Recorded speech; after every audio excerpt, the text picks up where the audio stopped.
It was a cold, rainy evening in the small town of Ravenswood. Detective James Carter sat in his dimly lit office, sipping on a cup of black coffee. The clock on the wall ticked slowly, and the sound of rain tapping against the window filled the room. Carter was known for solving the most puzzling cases, but tonight he was about to face a mystery unlike any other. The phone on his desk rang, breaking the silence. Carter picked it up.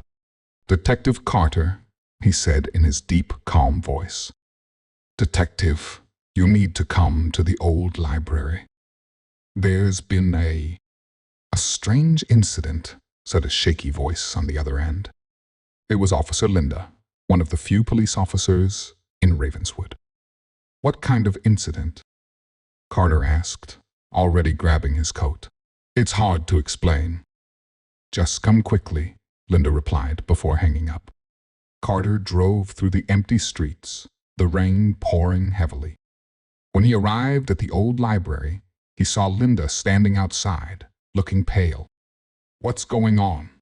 Carter asked as he approached her. "It's inside. You need to see it for yourself," Linda said, leading him into the library. The library was dark, with only a few flickering lights illuminating the rows of dusty books. In the center of the room, lying on a table, was a laptop.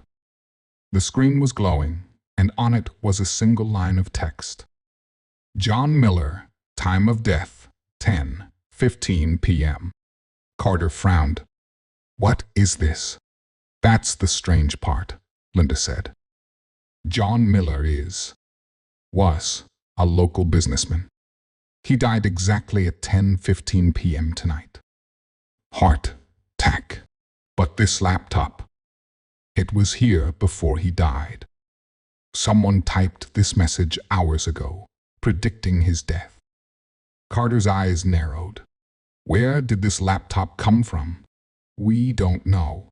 The library has been closed for weeks. No one should have been here," Linda replied. Carter examined the laptop closely. It was an old model with no internet connection.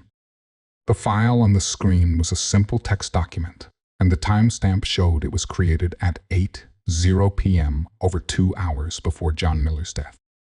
"This doesn't make sense," Carter muttered. "How could someone predict his death?"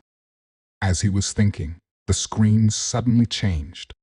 A new line appeared. "Sarah Collins, time of death, 11:30 p.m. Carter and Linda exchanged worried glances. "Sarah Collins. She's a teacher at the local school," Linda said. "Do you think this is some kind of prank?" "I don't know," Carter said. "But we can't take any chances. We need to find Sarah Collins and make sure she's safe." They rushed to Sarah's house, but when they arrived, it was too late. Sarah Collins was found dead in her living room. The time of death? Exactly 11:30 p.m. Carter felt a chill run down his spine. This was no coincidence. Someone or something was predicting deaths with terrifying accuracy. The next morning, Carter returned to the library to investigate further. He searched the building from top to bottom, but found no clues. The laptop was the only piece of evidence, and it seemed to be working on its own.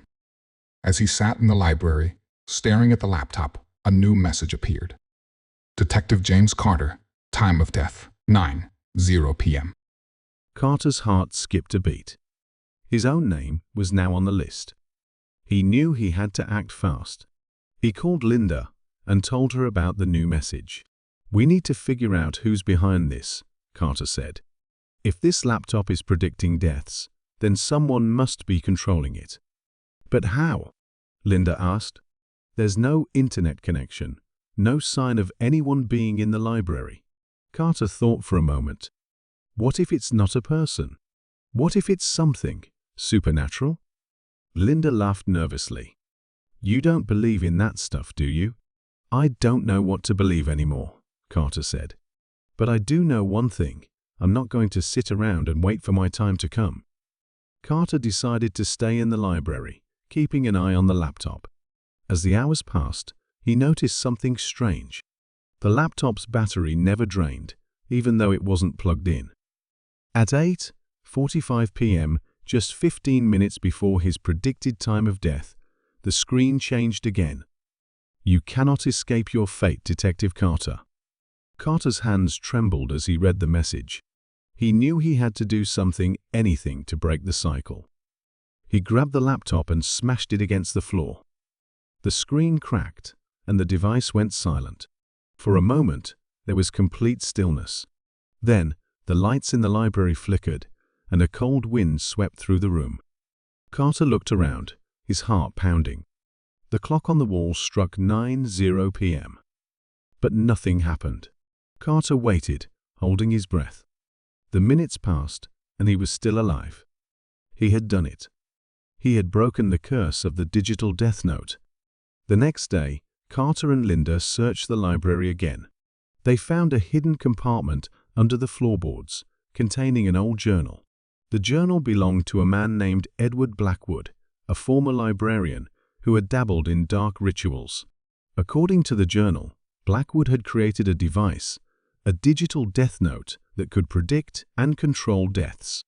He had used it to exact revenge on those who wronged him, but the device had eventually consumed him. Carter closed the journal, feeling a sense of relief. The mystery was solved, and the curse was broken.